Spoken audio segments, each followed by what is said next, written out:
3 different locations, 3 different reasons why they are the best. Today we're in Tokyo, Japan, and we're gonna eat Katsu curry. So you're probably wondering, what makes these locations the best? Well, let's start with location number 1. And this place was recommended to me by my Japanese barber who gave me the deadest trim of my life. But you know what, I'm gonna go in with an open mind because I don't want to let that haircut justify his taste in food. He told me that this is one of his go-to places to get some food, so let's try this out. When I came inside, I noticed that the target demographic for this restaurant seemed to be Japanese working men. I ordered a medium tonkatsu curry and I patiently waited for its arrival.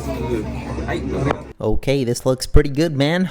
Apart from the pork cutlet, rice and curry, we also had thinly sliced cabbage. Okay, enough with the talking. I'm gonna put this in my mouth. Let's see how it tastes.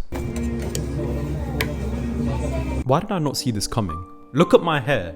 What did I think was gonna happen? In what world would a barber make you look like this and then give you good food recommendations? I deserve this. There's literally no one to blame but myself for this. Overall, the curry was very bland and it lacked flavor, but the pork cutlet itself was very nice and crispy, so I'll give it that. Okay, let's pretend that location didn't even happen and let's move on to the next one. If you search for Katsu curry on TikTok, the #1 most viewed video is this one right here. And seeing as it's got millions of views and hundreds of thousands of likes, there has to be something special about it. Japan Eats was the person that uploaded that TikTok. He seems like a very honest reviewer. For that reason, I feel like I'm in quite safe hands. Okay, I'm very hungry right now and I don't really have the energy to make a decision of what to get, so I'm just gonna channel my inner NPC and order exactly what Japan Eats got. Okay, it looks like he got a pork cutlet one with 300 grams of rice and spice level 4, and he also added spinach and cheese. Okay, I'm definitely more excited for this one than I was for the last one. Visually, the pork doesn't look super crispy, but I feel like the addition of the spinach and the cheese and the spice is going to give it a really nice overall flavor. So let's put it in our mouth and see how it tastes.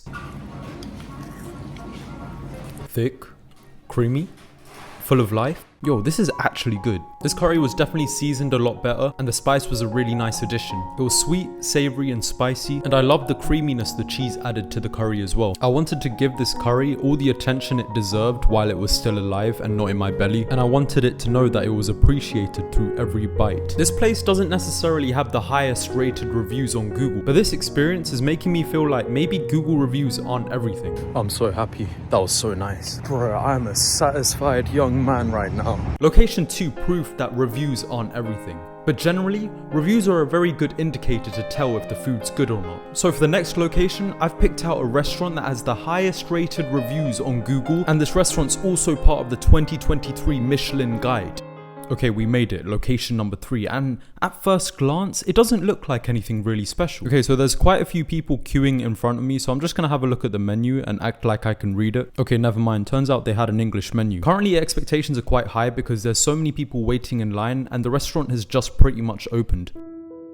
Okay, we made it inside. Have a look around. Nice little homely environment. Straight away, I was given this unsweetened tea and this little cloth that was wet. Okay, let me try this tea out and see how it tastes.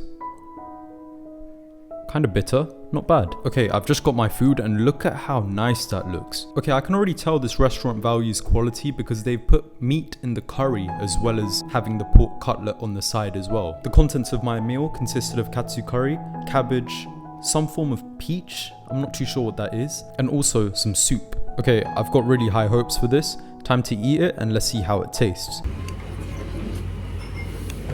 After eating at the last location, I didn't think anything would ever come close to satisfying me in the same way that previous Japanese curry did. But this curry satisfied me in ways that I didn't think were quite possible. Both locations provided such a different experience, so that's why I'm kind of conflicted right now. Location 2 gave me a fun experience that was quite unique and customizable, whereas location 3 gave me a sophisticated dining approach with high quality ingredients. The two completely contradicting experiences that I've got from both of these places are the reason why I'm struggling to make a decision right now. Okay, I want to try the soup out and see how it tastes.